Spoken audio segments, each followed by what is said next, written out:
Right now there's no cure, there's no treatment, there's nothing really except for treating the symptoms, which is the scariest part.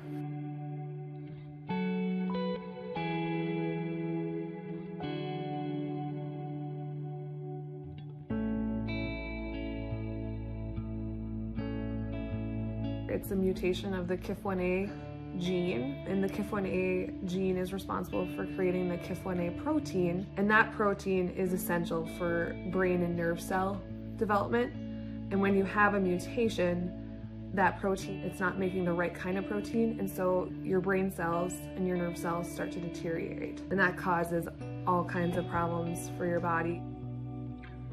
It's only been since 2011 that this has been a known issue to actually be tested and diagnosed with.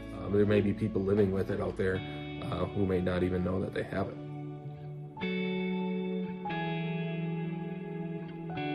But our biggest concerns, he wasn't sitting up unassisted, he wasn't rolling over. That's when we called our pediatrician to see what she thought, because I had friends that had kids the same age and they were doing all that stuff, and so I was like, why isn't Hoyt?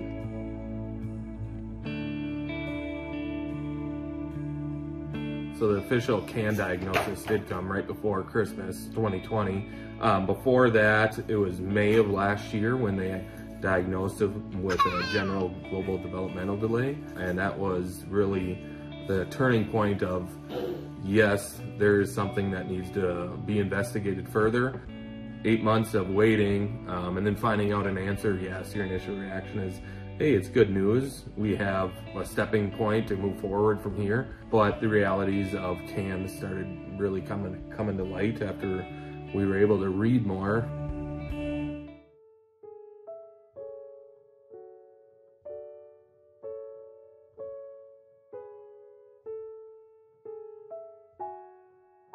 His biggest issues are with balance and coordination. I mean, it's exciting that he's at least able to crawl, but you will watch him and he gets really excited and tries to go really fast, and it's just his brain can't keep up with what arms to move and what legs to move. He'll fall and trip, and then he'll pull up to stand like he really loves. He wants to go so bad, and he'll try pulling up to stand and then again just tumble and fall over. We've always had concerns about his eyesight since he was maybe 6 months old. And he had strabismus surgery, which is a misalignment where your eyes aren't straight, they're kind of off, and so he had to get them realigned. He's a very happy kid and continues to be. He doesn't really know that, you know, his disabilities are hurting him, so he's living life the best he can.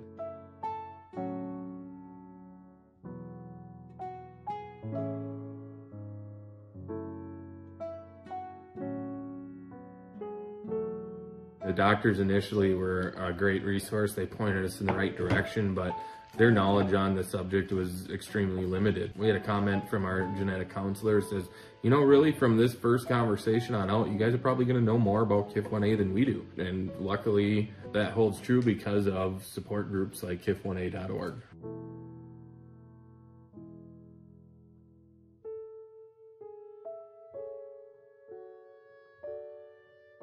Maybe you have a diagnosis for your child, but it just doesn't feel right.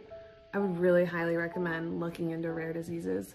There's so many rare diseases out there that people don't know about, and finding the right diagnosis is so important, because having that support group of people who know exactly what's going on in your life and understand the struggles you face is so important.